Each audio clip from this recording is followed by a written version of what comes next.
And welcome to another edition of the ETBU Coaches Show, sponsored by Hometown Tire here in Marshall, Texas. I'm Adam Ledyard here today with head football coach Brian Mayper after the weekend over at Mary Hardin Baylor and getting ready for McMurray this weekend. But Coach, before we dive into talking about the game down in Belton, let's talk a little about your guys' travel down there. You had a stop on the way down there through Waco, got to visit Baylor University, spend some quality time with the team in the movie. Talk a little bit about what you guys did going down to Central Texas. Well, we fortunate that Baylor let us use their indoor facility, so we got to do our walkthrough in there, which is pretty neat to be at one of the nicer Division I facilities. So the guys really enjoyed that.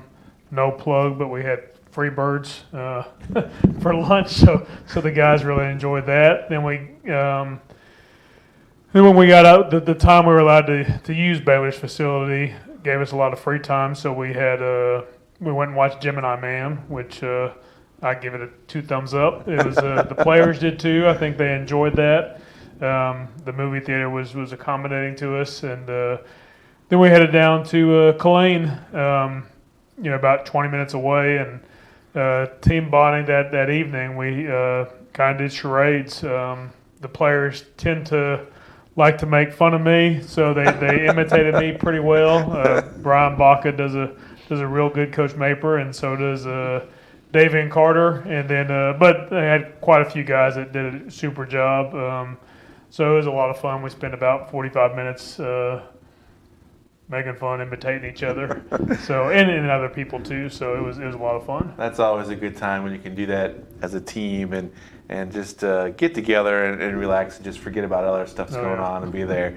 So you did know that we were turning this into a movie review show today, but how neat was it to be on the campus of Baylor University? Was there a coach or somebody that came and spoke to you guys at all? Did you have any interaction there, or have somebody talk a little bit about what the facility was like and things like that?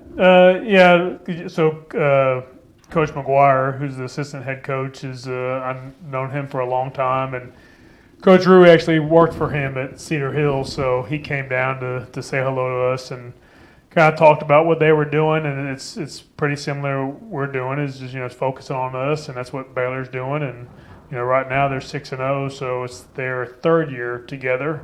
They've done some good things, so it was good to have him come in and talk, and the other coaches there were getting ready for obviously a pretty tough game against Tech. Yeah. So that was it was fun to have him down there for a second. Well, great. It's great to see the team come together on these road trips, because sometimes coaches just take their teams, they get there, they eat, they go to bed. But with what you're doing with the program, henna toss, building the team up, you try to take these trips and mold them into the men that you have with the things that you do to kind of build up the character of the team. No, definitely. Every place we go, there's a learning opportunity or opportunity for us to grow closer as a team, and so we try to look at different things. So it was a fun one this week. So shifting to the game at Belton, again, top team in the nation. You guys had them on the ropes there in the first half, and then a couple things happened in the second half. But overall, there's some good things that came out of the game. Yeah, I was really pleased with the game plan going into it. The kids believed in it and played it as hard as they could to their best of their ability. We just turnovers. That's kind of the name of the game. The team that plays the hardest and has the least amount of turnovers usually wins. And I think both teams obviously played pretty hard. They had a few guys that got knocked out of the game. We had a few guys that got knocked out of the game. But it was a pretty intense battle out there. And the turnovers late, second half just kind of cost us. So, I think we probably played them as well as anybody could and had a chance, unfortunately, turnovers.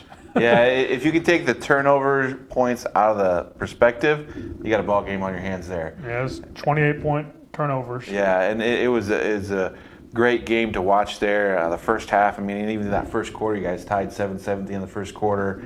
Even the first series, you guys came out rocking against them. And right. Anton Clark with the interception, you guys capitalized on their turnover and scored 7 points. So it was a great battle there. Unfortunate with the turnovers in the second half, but you guys show that you're there and can play with the top team in the nation. Oh, definitely. And you talk about Antoine. He's done a great job. one of our few seniors over there, besides the two corners in the defense. So, we got a lot of young guys playing, a lot of juniors, a lot of sophomores, several freshmen playing. So, excited about the future. But our guys took it to another level, and I think we really made a step this week, even though the score didn't indicate it on the field. We really took it to them. AC Anton Clark was, again, player of the game, co-player of the game defensively, along with Chad Pajeska. Chad had another great game, so those two did a super job. A lot of quarterback hurries and pressures and the interception. And offensively, really excited about Stang playing center and did a tremendous job. Got after them, and their defensive front is pretty impressive. Yeah. They're as good as anybody in the conference, and 400 yards of offense, 300-something passing. So really impressed with the offense, what we did. Again, it just came down to turnovers and a few key mistakes that let the ball get out of hand a little bit score-wise. But you talked already a little bit about your players of the week. You mentioned offense, defense. Did you have any special teams players of the week this week? No, we did not. I thought I would ask just in case. That would be the Mary Hardin Baylor kickoff cover, kickoff return, you name it. Yeah, no, we did not execute well special teams wise. So transitioning this week back at home, McMurray University, I believe they're coming off a bye week, so they've had a week to prepare. You can't take any team lightly in this conference. What do you see in McMurray coming in? New head coach, and exciting things happening over there with him. What will they bring here to Marshall? They're going to compete. That's the big thing. Jordan Neal's a great competitor, even back in the days when he played at Hardin Simmons. A great competitor. He had a lot of success up at Hendricks prior. So it's just the guys buying into his system and what they're expecting. And it's going to click at some point. They've been close in some games and some games that hadn't been. So it's just them finding exactly what he wants and just doing what he wants them to do on the field. It'll be nice to have a little bit of a cooler day, not close to 100 degrees. No, definitely. Yeah, it was good to have this past weekend was great football weather. It was mid-60s and the sun came out, so hopefully we could have another one like that. I think projected this weekend is mid-70s, low 80s for Saturday kickoff, so we're looking forward to that. A little bit more cooler, but well, Coach, thanks for talking to us here on the ETBU Sportsnet Coaches Show. Thanks for watching here on the ETBU Sportsnet. Go to www.goetbtigers.com. Thanks again for watching. This is the ETBU Sportsnet Coaches Show brought to you by Hometown Tire. We'll be back next week to talk more Tiger football with head coach Brian Mayper.